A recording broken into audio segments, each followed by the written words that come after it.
Retour du foot de sélection nationale, occasion parfaite de tenter un prono sur Unibet, 100 € remboursés sur votre premier pari grâce au lien en description, conditions pour jouer en bas de l'écran.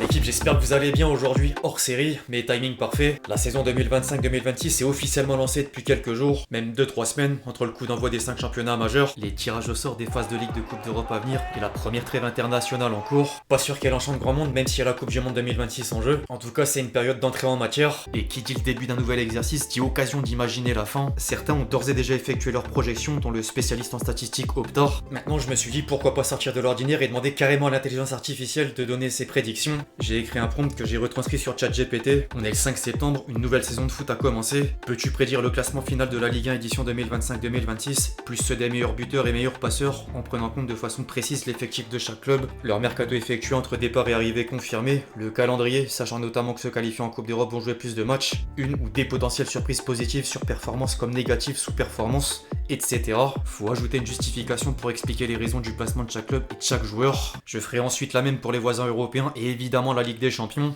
Bref, on va sans plus tarder rentrer dans le vif du sujet, mais juste avant les amis, je vous demande un service, celui évidemment de lâcher votre plus beau like, si vous validez le concept. Merci vraiment à tous ceux qui le feront, vous êtes les boss.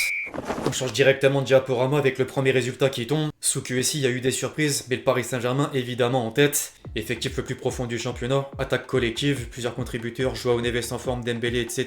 qui limite la dépendance à un seul buteur. Monaco, dauphin du PSG, bloc offensif centré autour d'un numéro 9 de rendement, Balogun, et d'un milieu créatif, capacité à marquer beaucoup de buts si régularité présente. Marseille pour compléter le podium, mercato mouvementé mais des renforts de taille avec Medina, Pavard, O'Reilly et Paixão pour compléter un effectif déjà compétitif. Aubameyang reste le finisseur référent, charge européenne, Ligue des Champions pouvant coûter des ponts. Du coup Lille 4ème, collectif homogène puis révélation Hamza Egaman, doublé dès ses premières minutes qui donne un vrai supplément offensif. Surtout que Giroud fait aussi le taf. Lyon 5ème, progression de jeunes, notamment Malik Fofana qui pousse l'équipe à viser le haut de tableau malgré la reconstruction.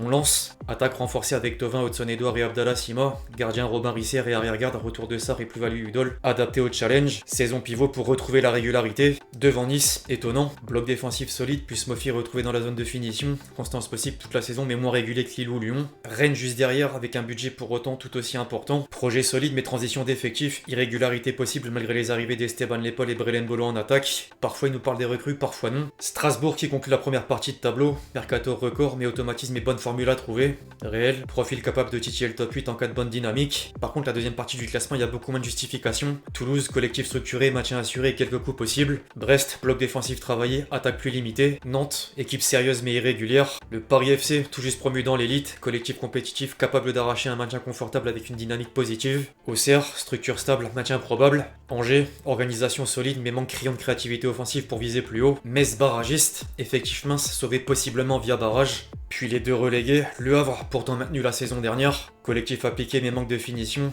et Lorient, perte et manque de profondeur, probabilité de descente élevée. Il n'y a pas trop de surprises hors Milan 6ème, Nice-Rennes derrière, Strasbourg 9ème malgré les investissements de la multipropriété, le maintien du Paris FC et la descente du Havre. Au niveau des joueurs désormais, les meilleurs buteurs en premier lieu, Balogun en tête, il mise sur un retour en forme de l'ancien Rémois, Pierre-Emerick Aubameyang de retour à l'OM, Malik Fofana en feu en ce début de saison, Terem Moffi, pareil qui retrouverait ses standards, et Ousmane Dembélé 5ème, 14 buts, moins que la saison dernière, forcément il était meilleur buteur. Quant au meilleur passeur par contre, Dembouz, cette fois numéro 1, 12 passes décisives. Monaco encore représenté avec Golovin, Malik Fofana, décidément qui serait présent au niveau des buts et des passes. Le niçois Jérémy Boga et un deuxième parisien Vitinha. On enchaîne avec les voisins européens en posant exactement la même question. En première ligue d'abord, Liverpool, de nouveaux champions d'Angleterre. Recrutement XXL, Florian Wirtz, Isaac et Kitike pour renforcer une équipe déjà championne, profondeur et créativité supérieure. C'est vrai que les Reds ont fait un mercato XXL, près de 500 millions d'euros d'investissement. Arsenal, lui aussi toujours dauphin, mercato très fort, Eze, Madueke, Gyökeres, Norgard et effectif équilibré. Gros danger pour Liverpool mais dépendance au réalisme offensif. A voir si l'ancien buteur du Sporting sera à la hauteur. Manchester City sur le podium, transition après départ majeur, mais Reijnders, Cherki et Donnarumma apportent du 109, reste redoutable. L'autre Manchester 4ème, la surprise pour le coup, Cunha, Šeško, Mbeumo dans une attaque plus imprévisible, De Ligt apporte de la solidité derrière. Chelsea dans le top 5, nouvelle vague de jeunes talents, Estevao et Sugo de Lap, malheureusement blessé, et Joao Pedro en attaque, problème, cohésion immédiate. Le groupe Bluco fait du recrutement massif, mais les résultats dépendent aussi de l'assemblage des joueurs. Après, les Blues, c'est quand même grande chance d'être top 3 européen très prochainement. Brighton 6ème, mercato malin, Minte et Gournadoit. Minte c'était en 2024, Gournadoit, je crois il a jamais joué à Brighton. J'ai prévenu d'avance quelques erreurs, philosophie d'équipe stable et cohérente, top 6 atteignable. Tottenham 7ème, départ de Son compensé par Kudus et tellement compensé qu'il fait même pas partie du groupe pour la Ligue des Champions. Peut surprendre mais manque encore de profondeur défensive. Newcastle 8ème, collectif solide, mercato discret mais efficace. Voltema 2, vise une qualification européenne. West Ham 9ème, full groupe pour booster l'attaque, bloc défensif régulier, peut accrocher le top 10. En parlant du top 10, Aston Villa 10ème, impact mercato limité mais effectif stable, peut surprendre si Watkins reste régulier. Impact mercato limité, rien que le dernier jour c'était Lindelof, Sancho, Harvey, Elliott. Everton 11ème, équipe stable, maintien probable grâce à un collectif solide et une organisation cohérente. Bournemouth 12ème, projet offensif intéressant, capable d'embêter des gros mais manque de banc. Fulham 13ème, solide dans les matchs clés, maintien tranquille si l'attaque tourne. Crystal Palace 14ème, pourtant vainqueur de la Coupe d'Angleterre la saison dernière. Talent offensif, aisé parti mais collectif solide, zone sûre mais plafond limité. Wolverhampton 15ème, qualité technique présente mais manque d'efficacité offensive, milieu très dépendant de Neto. Là encore, grossière erreur, il est parti à Chelsea. C'est quand même assez marrant le contraste entre certaines justifications et certaines actus mises à jour. Nottingham Forest 16ème, maintien grâce à un bloc défensif compact, peu de marge pour viser plus haut. Brentford 17ème, Santoni, manque d'armes offensives, saison compliquée. Sunderland 18ème, barragiste. Chacun apporte de la qualité au milieu mais collectif encore tendre pour la Premier League. Ok, en fait on est comme la saison dernière, les promus descendent directement. Leeds United et Burnley relégués. Gros trou dans la défense, retour en Championship probable. Dernier malgré un style cohérent, trop juste pour rivaliser sur la durée. Quant au classement joueurs, les buteurs Alexander Isak en tête, 25 buts devant Gyökeres 22,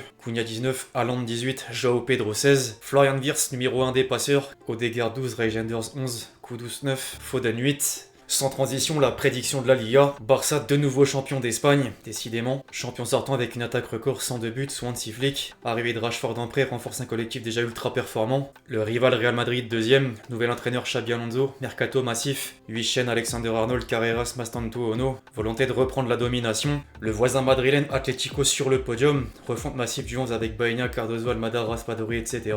Défi tactique pour Simeone de former un collectif cohérent rapidement. Villarreal 4ème, actif en recrutement. Mikotadze, Vega, solide structure, capable de surprendre pour une place européenne. Le sous-marin jaune est en Ligue des Champions cette saison. Athletic Bilbao pour compléter le top 5. Continuité sous Valverde, seul effectif basque stable. Vise encore l'Europe avec cohésion. Real Betis, Betis Séville 6ème. Équipe en forme avec Cardozo déjà présent, capable de jouer les troubles faites. Encore une belle incohérence de mentionner Cardozo transféré à l'Atlético Madrid et pourtant cité juste avant chez les Colchoneros. La Real Sociedad 7ème. Coaching promouvant la stabilité. Peu d'Europe donc fraîcheur physique dès le début de saison. Girona 12ème. Surprise possible mais progression limitée cette saison. Le FC Séville 13ème. Transition probable sans contrat européen. Valence 14ème, encore en reconstruction, maintien possible. Puis la zone rouge, Elche, Retafe, Real Oviedo. Derrière au rayon des meilleurs buteurs et passeurs, Mbappé toujours dans la même forme en tant que soulier d'or, 28 buts.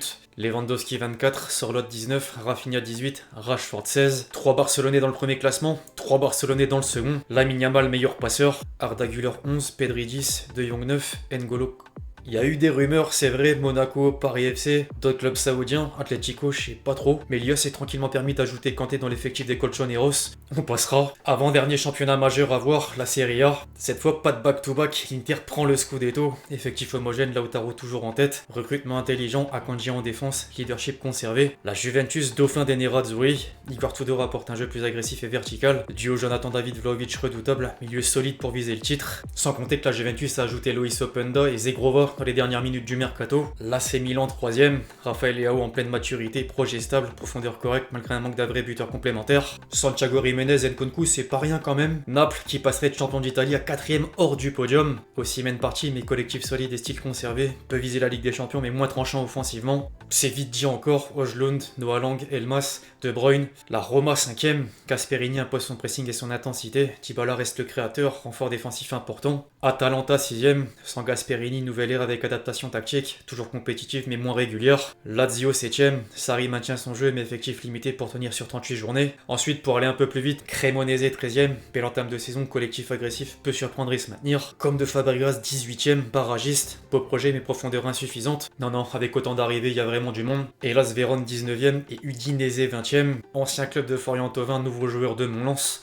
collectif en perte de vitesse, gros danger cette saison. Quant aux joueurs, Lautaro Martinez, meilleur buteur avec 24 buts, Jonathan David 22, Vlahovic 20, 42 pour les deux attaquants de la vieille dame. Ça paraît difficile quand même, mais pas impossible, sachant qu'il y a Openda, Zegrova également, Rafael Leao 18, Dybala 16, les meilleurs passeurs, 3 éléments de l'Inter, de nouveau Dybala, de nouveau Rafael Leao. Enfin reste la Bundesliga, le Bayern, j'ai envie de dire sans surprise en tête, toujours l'ogre du championnat, profondeur de banc impressionnante, arrivée de Luis Diaz et Nicolas Jackson pour dynamiser l'attaque, Harry Kane reste la référence offensive, défense solide avec Upamecano et Jonathan Tah, Dortmund deuxième, Sukovac, Serhou Guirassy en grande forme, Adeyemi et Brand soutiennent l'attaque, Schlotterbeck leader derrière, milieu solide, Leipzig troisième, qui avait pas mal déçu la saison dernière, avec Romelu et Konrad Arder en attaque, malgré les pertes d'Openda et Xavi Simons, Leipzig possède un collectif solide et peut viser le top 3. Sans la Coupe d'Europe, pourquoi pas. Francfort 4ème, Jonathan Burkhardt comme tête d'affiche, équilibre défensif solide, collectif prêt pour l'Europe. Stuttgart 5ème, continuité après une bonne saison, effectif renforcé, Onyx maintient un jeu attractif. Bayer Leverkusen 6ème,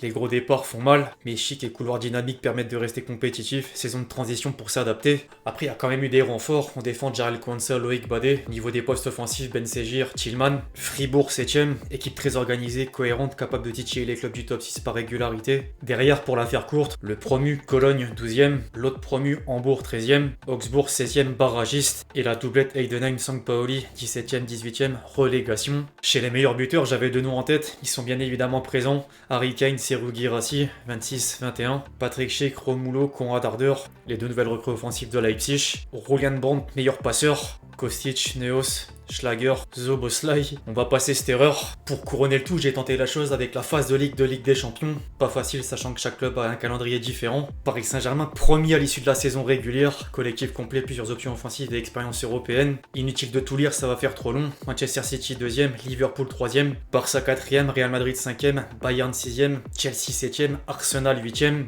4 clubs anglais qualifiés d'office. Chez les barragistes, Atlético Madrid 9ème, Inter 10ème, Juventus 11ème, Naples 12ème, Villarreal 13ème, Bayer Leverkusen 14ème, Benfica 15ème, Atalanta 16ème, Tottenham 17ème, PSV Eindhoven 18ème, Ajax 19ème, Sporting 20ème, Francfort 21ème, Olympiakos 22ème, Slavia Prague 23ème et Borussia Dortmund 24ème. Petite erreur, le 25ème est éliminé. Et en parlant d'être éliminé, les clubs français malheureusement dans le bas de tableau. Bruges 25ème, Olympique de Marseille 26ème, Monaco 27ème, Copenhague 28ème, Galatasaray 29ème, Athletic Bilbao 30ème, Newcastle 31ème, Bodo Glimt 32ème, Pafos FC 33ème, Kairat Almaty 34ème, Karabakh 35ème et Union Saint-Gilloise 36ème. Après pour jouer le jeu jusqu'au bout, j'ai demandé à l'IA de sélectionner les vainqueurs des barragistes et d'imaginer une phase finale tout entière jusqu'au vainqueur. Parmi les barragistes, du coup, Atlético Madrid, Inter, Juventus, Naples, Villarreal, Bayer Leverkusen, Francfort, Dortmund qualifiés pour les huitièmes de finale. Il nous a mis une affiche PSG Dortmund remportée par le PSG, Manchester City Francfort, victoire des Citizens, Liverpool Bayer Leverkusen,